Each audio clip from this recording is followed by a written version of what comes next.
Morning everyone, myself Vaishali Dubey from district Chhindwara. Students, आज class 10th English subject में first flight text book के lesson number 2 Nelson Mandela long walk to freedom आज हम शुरू करेंगे। Written by Nelson Rolihlahla Mandela. Part 1 आज हम इस लेसन का डिस्कस करेंगे। बच्चों, स्क्रीन पर आपको यह जो पिक्चर दिखाई दे रही है, यही पिक्चर नेल्सन मंडेला की है। और Nelson Mandela was a very famous personality. He belongs to South Africa. Now Long Walk to Freedom is the name of the autobiography of Nelson Mandela. Long Walk to Freedom जो है Nelson Mandela की autobiography है। What is an autobiography? The life story of a person written by the person himself is called an autobiography. Nelson Mandela ने अपनी life story एक book में लिखी और इसी बुक का नाम था लॉन्ग वॉक टू फ्रीडम। और इस बुक में से छोटा सा पोर्शन आज हम अपने इस लेसन में पढ़ने जा रहे हैं। स्टोरी शुरू करने से पहले हम इनके इंट्रोडक्शन को जानेंगे। He was addressed as Madiba. It was a Xhosa clan name. इन्हें मादिबा के नाम से जाना जाता था। सोशा जाति में इन्हें मादिबा के नाम से जाना जाता था। Belong to the Thembu royal family, और ये थेम्बू रॉयल फैमिली को बिलोंग करते थे। और He went to become the first president of South Africa. He was the first elected president of South Africa in the year 1994. और इन्हें south Africa के प्रथम राष्ट्रपति पद की शपथ दिलाई गई थी सन 1994, 10 मई सन 1994 को। Nelson Mandela serve prison for 27 years for the abolition of apartheid, racial discrimination on the basis of the color of the skin. Nelson Mandela को स्किन के कलर पर, यानी वाइट वर्सेस ब्लैक, जिन लोगों की वाइट कलर की skin थी वे black colour वालों पर शासन करते थे। ये ब्लैक कलर वालों को रेस्ट्रिक्टेड जो जगह थी वहाँ पर जाने नहीं दिया जाता था। कुछ काम करने की परमिशन नहीं थी, ना तो कोई पॉलिटिकल पोजीशन उनको मिलती थी। उन्हें बहुत ज़्यादा दबाया जाता था because their skin was black in color and the system was called apartheid. और इसी सिस्टम को apartheid मीन्स रंग भेद कहा गया। और बहुत सालों से ये सिस्टम दक्षिण अफ्रीका में चल रहा था और इसी सिस्टम को एबॉलिश करने के लिए, समाप्त करने के लिए जो है नेल्सन मंडेला 27 years जो है वे जेल में रहे। और इन्हें जो है came to be known as the father of the nation in South Africa. और इन्हें दक्षिण अफ्रीका में फादर ऑफ द नेशन कहा जाता है। और इन्हीं के हार्ड वर्क से जो है, जो अपार्टहाइड, जो रेशियल डिस्क्रिमिनेशन था वह ख़त्म हुआ, इसीलिए इन्हें फादर ऑफ द नेशन कहा गया। जैसे हमारे भारत में महात्मा गांधी जी को भी फादर ऑफ द नेशन कहा जाता है, क्योंकि उन्होंने भी फ्रीडम के लिए बहुत ज़्यादा अपनी लाइफ में स्ट्रगल किया और भारत को आज़ादी दिलाई। चलिए लेसन स्टार्ट करते हैं। यहाँ पर 10 मई की सुबह 1994 की स्टोरी का वर्णन नेल्सन मंडेला अपनी ऑटोबायोग्राफी बुक में कर रहे हैं। 10th में डॉन ब्राइट एंड क्लियर। 10 मई की सुबह साफ और चमकदार थी। For the past few days, पिछले कुछ दिनों से, I had been pleasantly visited by dignitaries, मैं बहुत प्रसन्नता से घिरा हुआ था। डिग्निटरीज मतलब बड़ी बड़ी हस्तियों से, एंड वर्ल्ड लीडर्स, जो और विश्व के और नेताओं से, who were coming to pay their respect, जो अपना मुझको अपना सम्मान देने के लिए आए थे। बिफोर इनॉग्रेशन मतलब शुभारंभ से पूर्व मुझे सम्मान देने के लिए आए थे। The inauguration would be the largest gathering ever of international leaders on South African soil। और अंतर्राष्ट्रीय नेताओं के जो जमघट का सबसे बड़ा ये जो है मौका होगा, ये उन्होंने यहाँ पर बताया। गैदरिंग मीन्स होता है जमावड़ा, लार्जेस्ट मीन्स बहुत बड़ा स्केल में, बड़े स्केल में यहाँ पर वर्ल्ड लीडर्स और डिग्निटरीज आए हुए थे ना, उसके लिए वो बोल रहे थे कि दक्षिण अफ्रीका की मिट्टी में ये सबसे बड़ा वाला एक अंतर्राष्ट्रीय गैदरिंग, फेस्टिवल ही कहें, जो हो रहा था, सेरेमनी जो उनकी हो रही थी ना, शपथ ग्रहण समारोह की।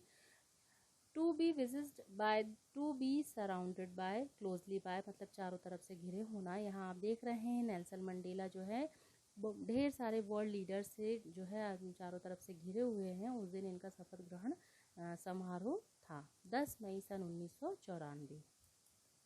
The ceremonies took place in the lovely sandstone amphi theatre. जो सेरेमनी होने वाली थी वह बहुत ही सुंदर लाल रंग के पत्थर से बने हुए एम्फी थिएटर में होने वाली थी। Form by the union buildings, जो ये इन प्रीटोरिया एक जगह का नाम बताया जा रहा है कि प्रीटोरिया की यूनियन बिल्डिंग द्वारा बनाई गई सुंदर रंगशाला में समारोह हुए। वहाँ पर इनका समारोह हुआ था, शपथ ग्रहण समारोह। और एम्पी थिएटर मीन्स होता है एक ऐसी बिल्डिंग जिसमें छत नहीं होती। यहाँ पर ये सैंड स्टोन से बना हुआ ये एम्पी थिएटर है जो प्रिटोरिया में स्थित है, यूनियन बिल्डिंग के द्वारा बनाया गया था। और यहाँ पर समारोह रखा गया था। For decades this had been the seat of white supremacy. कई दशकों से, डिकेड्स मीन्स कई दशकों से ये जो सीट थी यहाँ पर, ये वाइट सुप्रीमेसी मतलब सफ़ेदों का यहाँ साम्राज्य था। And now it was the site of a rainbow. और अब ये जो ऐसा दृश्य बन गया था यहाँ पर, rainbow gathering of different colours मतलब अलग अलग रंगों and Nations for the installation of south Africa first democratic non racial government. और ये सबसे ये जगह अब जो हो गई थी, ये एक इंद्रधनुषी जमघट की जैसे हो गई थी। इंद्रधनुषी जमघट उन्होंने इसलिए कहा क्योंकि यहाँ पर बहुत अलग अलग कलर्स के लोग जो हैं उस दिन यहाँ उपस्थित थे, अलग अलग राष्ट्रों से लोग आए हुए थे। और वो किस लिए आए थे? इंस्टॉलेशन के लिए, मतलब जो एक नए साम्राज्य की स्थापना हो रही थी ना, south Africa first democratic non racial government, एक नए शासन की स्थापना हो रही थी, नए गणतांत्रिक और गैर जातिवाद शासन की स्थापना के लिए सारे लोग यहाँ पर आए हुए थे। On that lovely autumn day, I was accompanied by my daughter जेनानी। इस दिन जो है मैं अपनी बेटी के साथ था। इस सुंदर से शरद ऋतु वाले दिन जो है मेरे साथ मेरी बेटी थी। ऑन द पोडियम, यहाँ ये फ़ोटो आप देख रहे हैं, ये जैनानी इनकी बेटी की फ़ोटो है, नेल्सन मंडेला जी की। ऑन द पोडियम मीन्स होता है मंच पर। Mister de Klerk was first sworn in as second deputy president. जो मिस्टर डी क्लार्क है इन्होंने प्रथम शपथ ली एज सेकेंड डिप्टी प्रेसिडेंट, द्वितीय उपराष्ट्रपति की शपथ इन्होंने ली। Then Thabo Mbeki was sworn in as first deputy president, और इन्होंने प्रथम उप राष्ट्रपति की शपथ ली कि इन्होंने थाबो म्बेकी ने। When it was my turn, जब मेरी बारी आई, I pledged to obey and uphold the Constitution and to devote myself to the well-being of the Republic and its people। और जब मेरी बारी आई तो मैंने यह शपथ लिया कि मैं पालन करूँगा, उसके साथ होऊंगा, जो यहाँ का संविधान होगा और उसके प्रति समर्पित होऊंगा, उस पे अपने आप को समर्पित करूँगा लोगों की भलाई और गणतंत्र के लिए। To the assembled guest and the watching world, और इकट्ठे हुए मेहमानों और देख रही दुनिया के लिए, आई सेड, मैंने कहा, today all of us do by our presence here, और मैंने ये कहा कि आज हम सभी अपनी उपस्थिति द्वारा confer glory and hope to newborn liberty, ये जो नवजात स्वतंत्रता को हम सम्मान और उम्मीद प्रदान करते हैं। कॉन्फर करना मतलब देना, ग्लोरी यानी होता है सम्मान, एंड होप मीन्स होता है उम्मीद प्रदान करते हैं। ये जो न्यू बॉर्न लिबर्टी है ना, एक नवजात स्वतंत्रता जिसे कहें। Out of experience of an extraordinary human disaster, एक विलक्षण जो मानवीय बर्बरता थी उसके लिए उन्होंने बोला कि out of the experience of an extraordinary human disaster that lasted too long, जो कई समय से चली आ रही जो एक विलक्षण टाइप की मानवीय बर्बादी थी ना, must be born a society of which all humanity will be proud.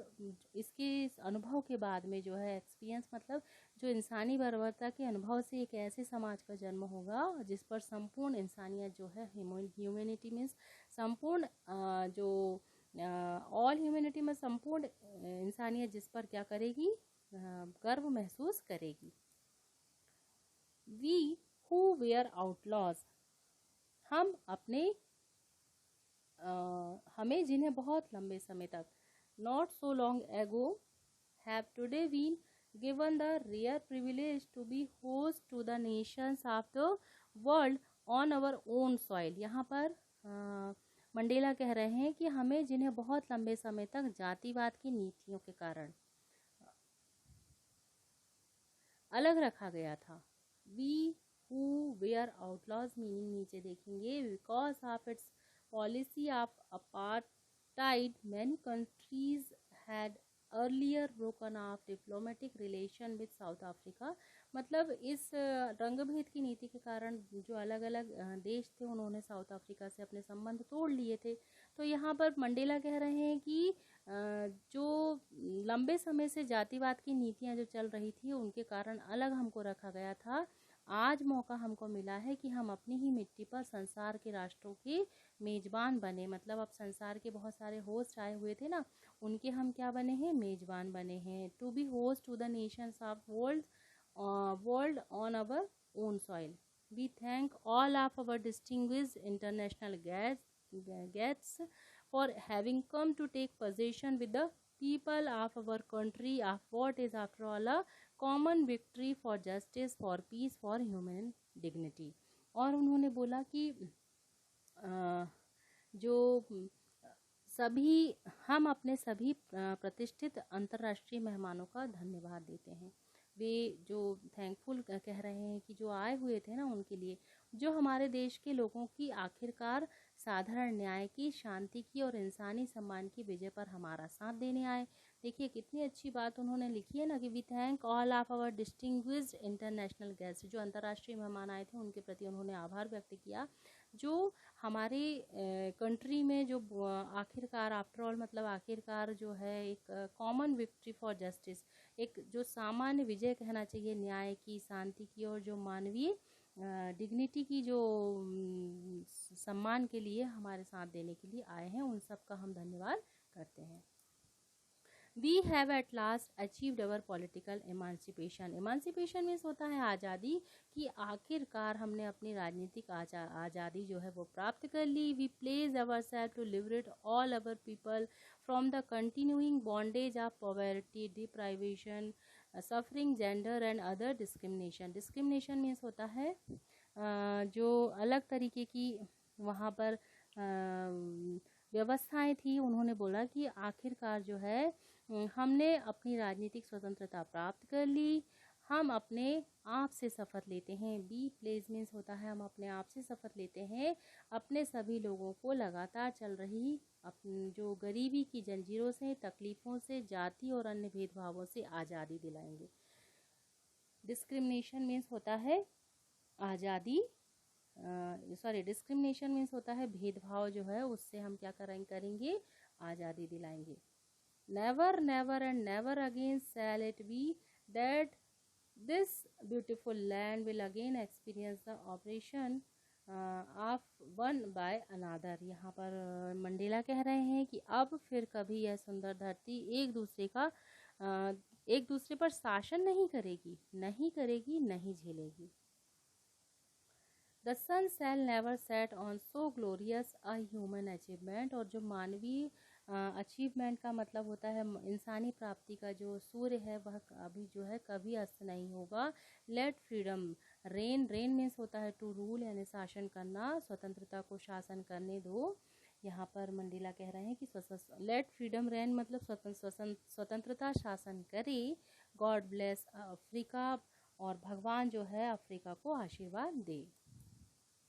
A few moments later, we all lifted our eyes in awe as a spectacular array of South African jets, helicopters, and troops carriers roared in perfect formation over the Union buildings। यहाँ पर Mandela कह रहे हैं कि कुछ ही क्षणों के बाद में a few moments मतलब कुछ क्षणों के बाद में ही, a few moments later मतलब कुछ क्षणों के बाद ही हम सभी ने आदर भरे विस्मय से अपनी नजरें उठाई। We all lifted our eyes मतलब हमने अपनी नजरें उठाई। इन ऑ मीन्स आदर भरे, विस्मय से। स्पेक्टिकुलर एरे मतलब होता है आश्चर्यजनक कतार जो थी उसे देख करके।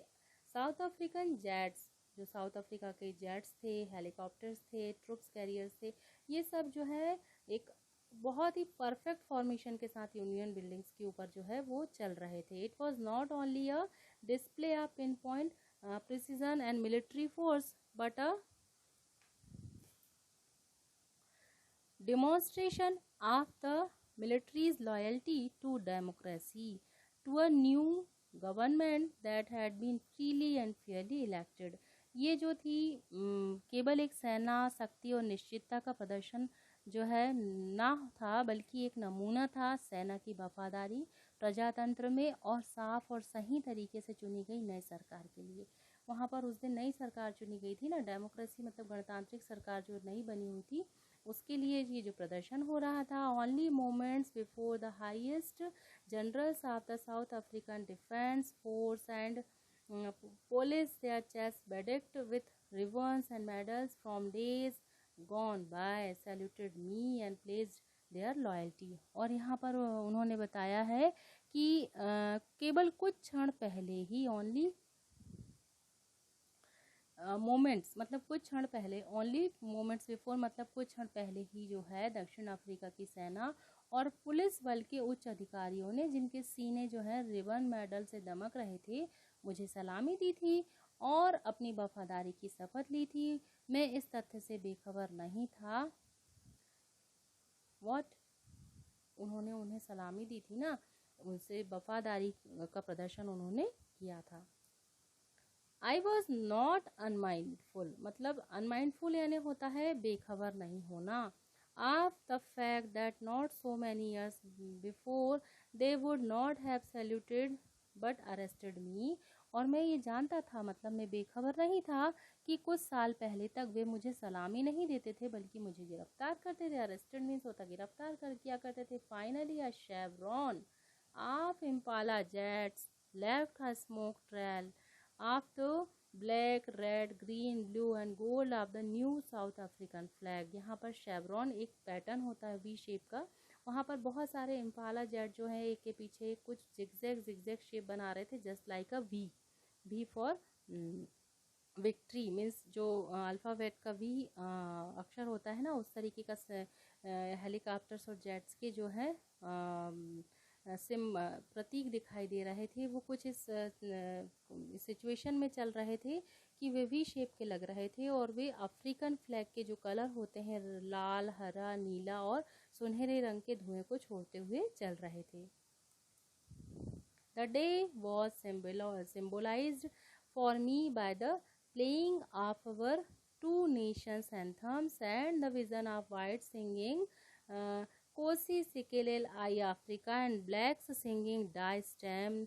उस दिन का दिन जो है वो मेरे लिए यादगार बन गया, क्योंकि वहाँ पर उस दिन दो नेशनल एंथम यानी राष्ट्रीय गान गाए गए थे और जो वाइट सुप्रीमेसी के लोग थे, श्वेतों ने जो गाना गाया था वह कोसी सिकेरेल आई अफ्रीका और अश्वेतों ने जो गाना गाया था वह था Die Stem, the old anthem of the republic. और ये पुराने गणतंत्र का पुराना जो है वह राष्ट्रीय गान था. ऑल दो that day neither group knew the lyrics of the anthem they once despised, they would soon know the words by heart. यद्यपि जो वहाँ के लोग थे, बहुत सारे झुंड में जो लोग खड़े हुए थे, ग्रुप मीन्स होता है झुंड, वहाँ पर जो लोग राष्ट्रीय गान की सही धुन को वो नहीं उनको पता था, वे नहीं गा पा रहे थे, जिसे उन्होंने कभी बहुत ही निम्न नज़रों से देखा था. जो वाइट सुप्रीमेसी थी ना, वो ब्लैक कलर वालों को बहुत ही निम्न नज़रों से, डिस्पाइज मीन्स होता है निम्न नज़रों से देखना, तो वे उनके गान को भी याद उन्हें नहीं रहा होगा, तो वे उनको नहीं अच्छे से देखा करते थे, उनके साथ अच्छा बिहेव नहीं करते थे. इसके बाद भी ऐसा लग रहा था कि वे ज़रूर दिल से ये सारे शब्द जो हैं वो याद कर लेंगे. On the day of the inauguration, और यहाँ पर मंडेला बोल रहे हैं कि शुभारंभ के दिन, I was overwhelmed with a sense of history, मैं जो है इतिहास के एहसास से जो है अत्यंत खुश था.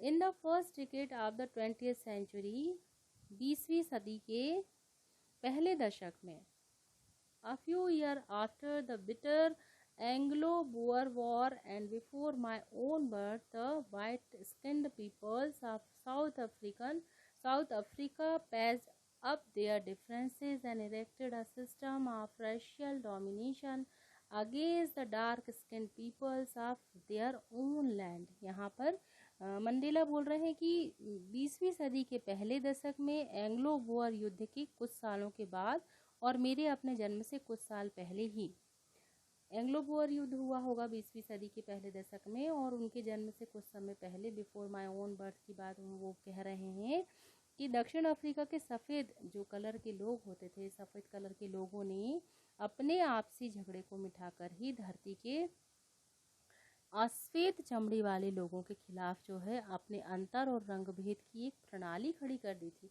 Against the dark skinned peoples of their own land, अपनी ही धरती पर जो है दो कलर का जो सिस्टम खड़ा हो गया था उसी के विषय में बता रहे हैं। डोमिनेशन मीन्स होता है टू रूल समवन, यानी हावी होना। वो जो वाइट सुप्रीमेसी थी वो अश्वेतों के ऊपर हावी हुआ करती थी। तो एक बहुत ही रंगभेद की एक प्रणाली थी जिसे अपार्टाइड कहा गया है, वह खड़ी कर दी थी। स्टूडेंट्स, फर्स्ट पार्ट यहाँ पर एंड होता है और किस तरीके से आगे उन्होंने इस आज़ादी को पाया हम इसके अगले पार्ट में जानेंगे। Thank you for watching, have a nice day.